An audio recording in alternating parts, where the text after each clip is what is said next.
for St Helens. Great Britain centre Paul Newell have escaped the threat of disciplinary action in midweek, and he takes his place in St Helens' most experienced ever three-quarter line. 125 test caps between the four of them.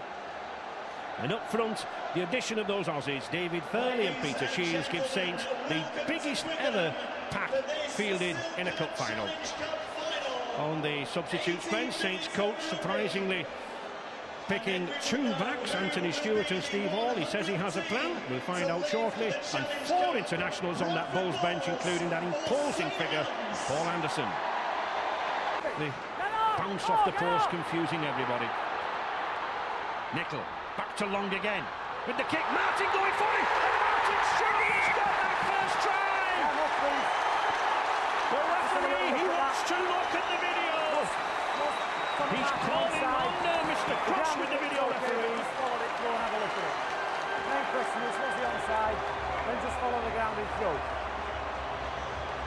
Checking for offside, Jonathan. Well, he's got to check for offside, and also if he grounds it.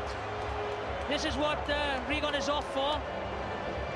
Yeah, I think he's onside. The angle is very difficult to see, so let's have a look. Yeah, I think he's onside, just, I feel. Yeah, onside there, definite. Guess so, it's a great. They do work so well together, don't they? He times his run so well. The video ref isn't sure. He looks onside to me. Yeah, I would say he's onside, definitely. Does he get down? Yeah, he grounds the ball. I would say that's a try. And that's why Regan was sin-binned. You know, he did take Tommy Martin out in an earlier incident. It's a try. And 68,000 fans give their reaction. For St Helens, it's waving of flags. Dancing on the seats. For Bradford, it's sitting quietly for better times later in the game. But it's a good try. This was the earlier incident. That kick was too good. He hit the post, and Scotland did the correct thing. He just went down, have the ball. They knew they had numbers because of Regan in the bin. Quick play the ball. And Withers is out of position. You see him getting the shot. Withers is out of position. And Sean Long looking for his 451st goal in the St Helens jersey, and he gets it. 2 points. So St Helens 6 points to them in the lead, thanks to Tommy Martin, the Lance Todd Trophy winner against Bradford back in 1997. And they certainly spotted the absence of Regan, Jonathan. Yeah, I wanted to see Withers coming in the shot there. What happened? He was pulled in with a previous kick that hit the post, so he was drawn out of position. And that's good half-back play by Martin and Long. After 13 minutes of play, Bradford Bulls 0, St Helens 6. These two centres, Newell and Iro.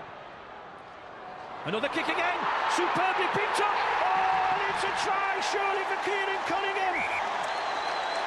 A little bit of a misunderstanding in the Bradford defence. Was he offside? The ball actually came off a Bradford player, and did he play it or not? If Kieran Cunningham was in front, you need to consider, did the Bradford player play it or not? Well, we can hear what Mr. Russell Smith wants there, Jonathan. You'd need a slide rule for this. Yeah. It's the referee's call, isn't it? Definitely it's a Bradford player, and then everything's on, so it's up to Mr. Cross. All eyes glued to that big screen. It's a try. So another clever little kick from St Helens. Cunningham to Sean Long. Skulthorpe. This is good play for St Helens now. They're opening it out wider now to Kevin Iro. Can they finish with a final flourish? Deacon scampering across there.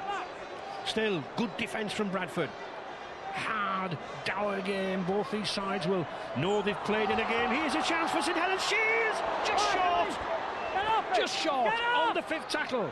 Final seconds coming up. Get up! Referee Smith wanting a quick play of the ball. No. I think he saw the line, but the seconds being counted down. It's all over. The 2001 Silk Cup Challenge Cup, the 100th in the history of rugby league, is over. And St Helens are the winners by 13 points to 6, and what a magnificent moment, not only for these players, but for that coach, Ian Millward. A remarkable treble, Jonathan. They are a quality side up from, 1 to 13 on the bench. They just ooze class all the way through, and in tight matches, they know how to play the game. They've got a great kicking game, good forwards, who's been strengthened with the inclusion of the two Aussies, Shields and Fairley. But it was all down to the kicking game today. That was the big difference, and justifiably so, to come out winners of the Challenge Cup.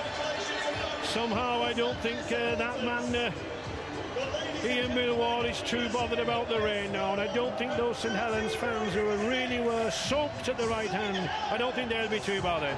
The winners then of the 100th and the 2001 Silk Cup Challenge Cup, St Helens, to be presented by the Prime Minister, the Right Honourable Tony Blair. The cup first presented in 1897, 36 inches high, costing £60, and the last time we'll see this trophy ever presented.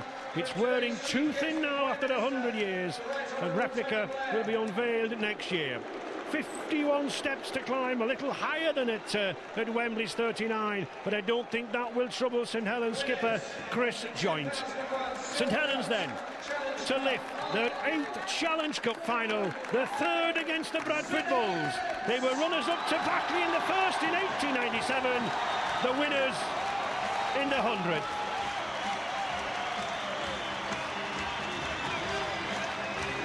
Chris Joynt collecting his 3rd winner's medal, all against Bradford, and a place in history.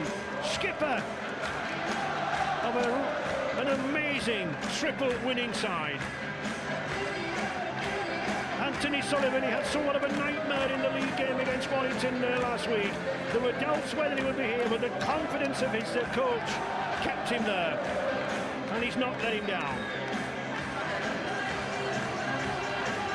Tommy Martin, Lance Todd Trophy winner against Bradford a few seasons ago, instrumental here.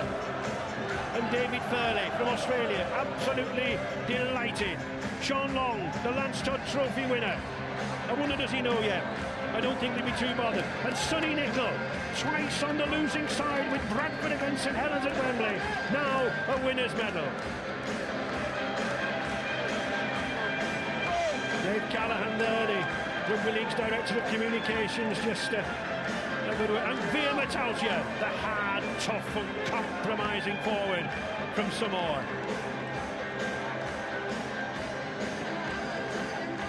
Peter Shields and Ian Millward. And a huge roar, one of the biggest roars from the St Helens fans for that man. He came to lead 3 seasons ago. They were on the floor at the bottom of the Northern Fourth Premiership. He lifted them to the top, and he's done exactly the same for St Helens. The man from the Illawarra Steelers in Australia.